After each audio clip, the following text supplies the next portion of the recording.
attaques terroristes dans le Sahel.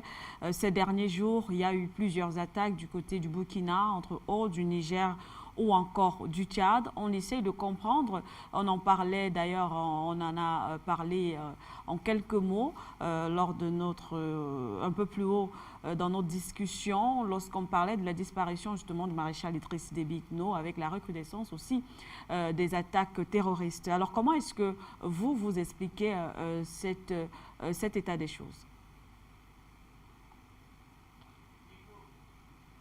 Votre micro, Sébastien. Oui, pardon, excusez-moi, j'avais éteint.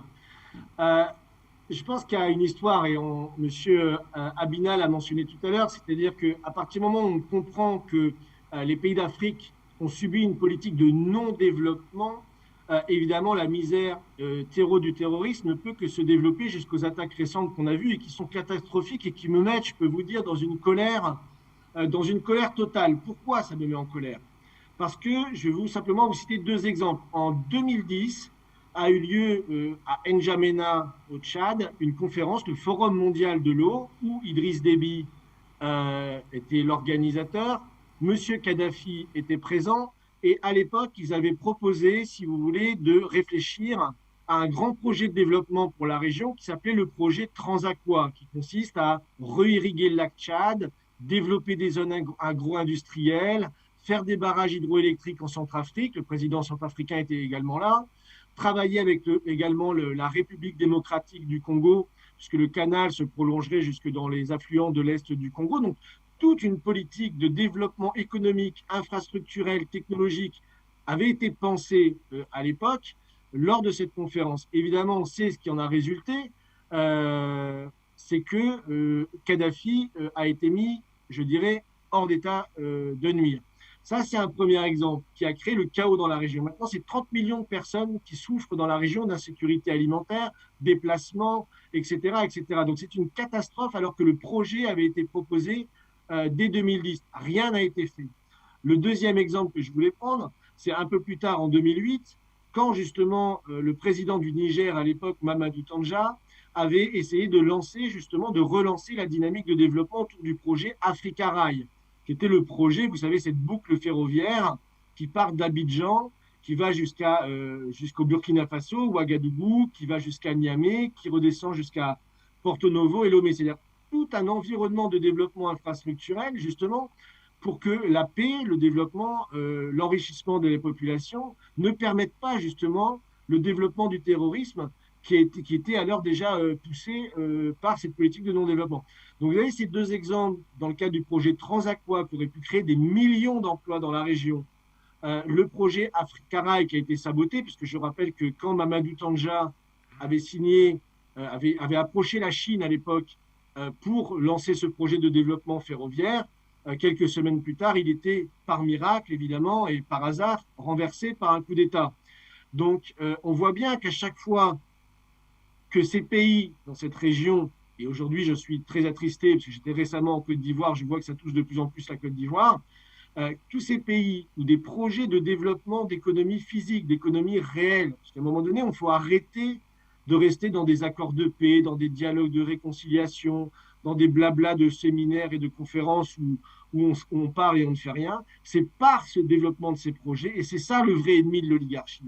Le vrai ennemi de la City de Londres, le vrai ennemi de Wall Street, le vrai ennemi de ces think tanks anglo-américains, c'est ces projets de développement scientifique, technologique et industriel.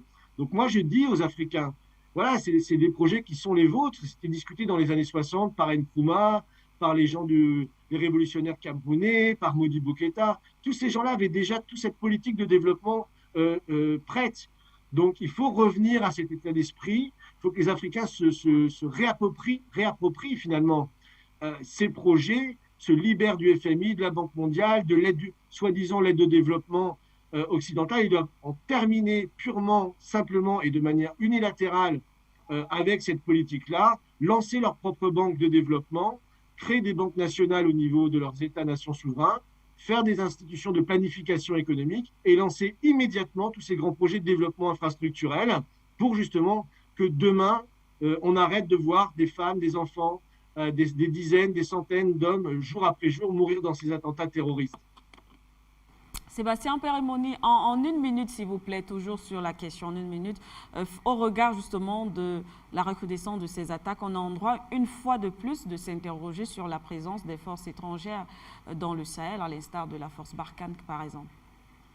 Oui, c'est ce que j'ai dit tout à l'heure avec ce rapport du Maryland, si vous voulez, où le terrorisme a chuté de 50% dans certaines régions à partir du moment où les troupes ont commencé à se retirer.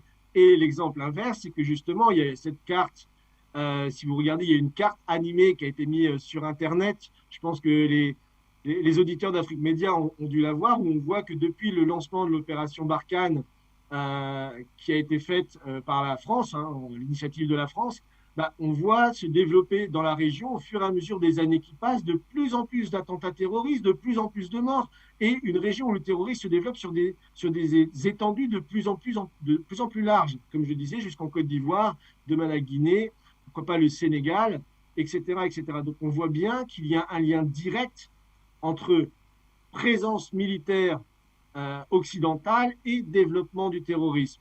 Donc il faut vraiment que ça se soit compris, que ce soit dit, que ce soit répété. Et d'ailleurs, je peux vous dire que je l'ai cité à plusieurs reprises chez vous, les Français, la population française, c'est-à-dire pas les élites, pas Jupiter et ses amis banquiers, a très bien compris cela. Plus de 60%, presque 60% aujourd'hui de la population sont pour le retrait des troupes militaires françaises en Afrique. Parce qu'on voit bien que ça n'a ni réglé le problème, ça a fait renforcer le terrorisme et que, voilà, et on l'avait vu pareil en Irak, vous savez, quand l'armée américaine a détruit, démantelé complètement l'armée irakienne qui protégeait le pays, le terrorisme a explosé. Donc on voit bien qu'il y a une volonté, évidemment, terrorisme veut dire présence militaire, veut dire contrôle des ressources, veut dire tutelle financière et tutelle militaire, et donc évidemment contrôle de ces régions. Donc il faut que les pays africains, c'est à eux de le faire, hein, se libèrent. J'ai beaucoup d'espoir quand je vois ce qui se passe aujourd'hui au Mali. J'ai aussi de l'espoir quand je vois ce qui se passe en Centrafrique. On a des choses qui vont dans la bonne direction, mais il faut que ce soit fait très rapidement.